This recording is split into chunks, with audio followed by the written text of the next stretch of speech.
Hi, I'm Leaky Love. I'm one of the leaders of the Women's March on Washington team here in Florida, and I'm here to help teach you how to become a marshal.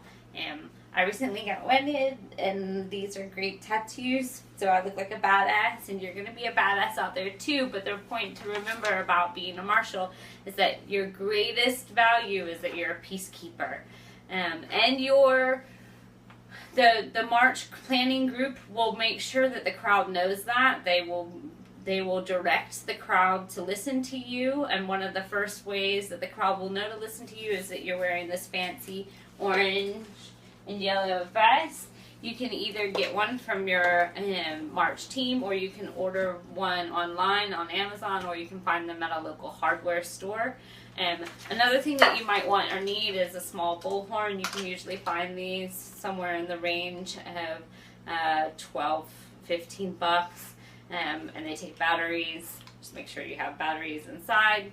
And then you also need to make sure that you have water, because you're going to need it like everybody else for the march. I usually carry a small backpack with me that has water somewhere inside of it. So the key to marshaling is that self-care is everything, but also remembering that you're a part of a team, that you don't act alone, and that you're acting in order to make the march more peaceful.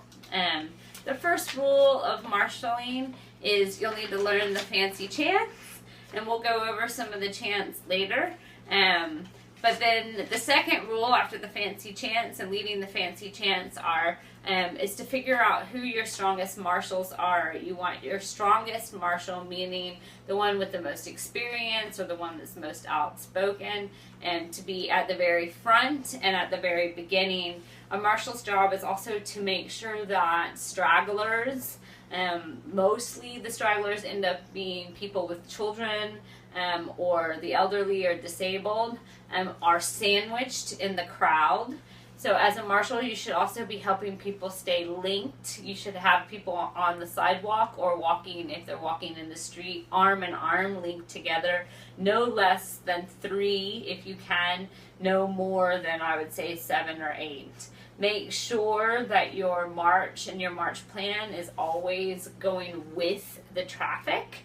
And so that way, when traffic comes up behind you as a marshal, it's your job to step out into the street if you need to and point the car around the traffic. So most of the marches that we're having in Florida are taking place along a sidewalk. If they spill out into the street, that's fine. Ask your people to try to get back on the sidewalk, but then direct the flow of traffic around you. If you can, put everybody in the marshal team on a group me so that they can talk to each other during the march by group me, so that the front person can tell the back person to slow down.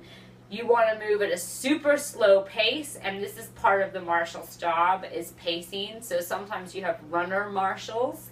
You can have a designated runner marshal that's running back and forth so that they're communicating and helping people sort of stay together in one unit. Otherwise, marshals are very necessary if an aggressor situation comes around, meaning 1 or 2 like Trumpster opponent aggressors try to come into the crowd.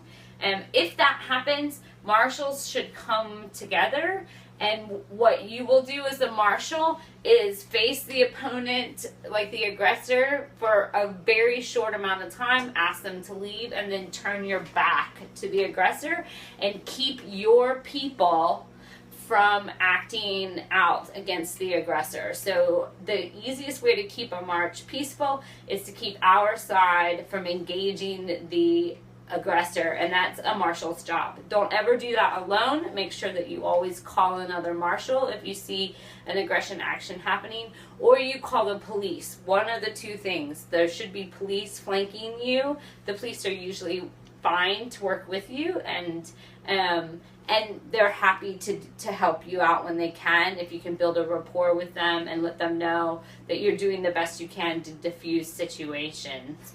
Other than that, you just want to make sure that you're keeping your eye on stragglers, keeping people together. The front is talking to the back, and the middle is really just keeping pace and working chant. Be sure that you move with confidence, that you remember that peace is our ultimate goal, and that you're not alone, that you exist in a collective, so that when and if there's an aggressor situation, that you always pay attention to the collective. Also, when there's stop signs or red lights, you tend to go through them. So the marshal, you do not stop the crowd for a stop sign or a red light. Is the marshal's job to keep the crowd shuffling through and then ward off all cars to make the traffic block at a stop sign or a red light. So your job is to keep the crowd moving, and that means past aggressors. Never engage the aggressor, always turn your back on the aggressor and keep walking. Do the best you can to ignore them,